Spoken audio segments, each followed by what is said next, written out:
पंतप्रधान नरेंद्र मोदी 5 देशांच्या दौऱ्याच्या पहिल्या टप्प्यामध्ये आज घानाला रवाना। ब्राझीलच्या रियो डी जेनेरो येथे होणाऱ्या ब्रिक्स शिखर परिषदेतही होणार सहभागी।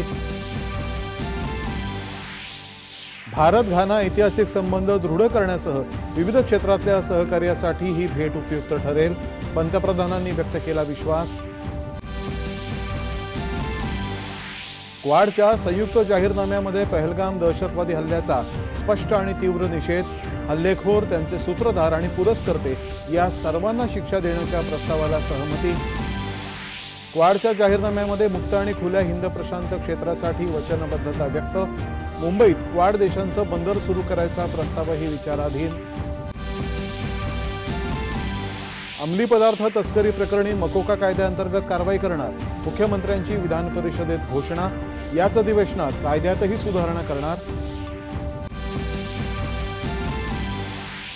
राज्यात पोलीस विभागासह अन्य सर्व खात्यांमध्ये मिशन मोडवरती अनुकंपा भरती केली जाईल, मुख्यमंत्र्यांनी दिली विधान परिषदेत माहिती।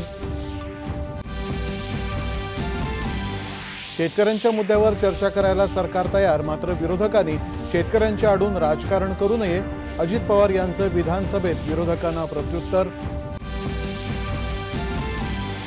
आषाढी वारीमध्ये शहरी नक्षल प्रवृत्तीचे लोक वारकऱ्यांचा बुद्धिभेद करण्याचा प्रयत्न करत असतील तर त्यांची चौकशी केली जाईल, उपमुख्यमंत्री एकनाथ शिंदे यांची विधान परिषदेत घोषणा। आणि बर्मिंगहॅम कसोटी सामन्यामध्ये भारताची इंग्लंड विरुद्ध सावध सुरुवात, सलामीवीर यशस्वी जयस्वालची दमदार फलंदाजी।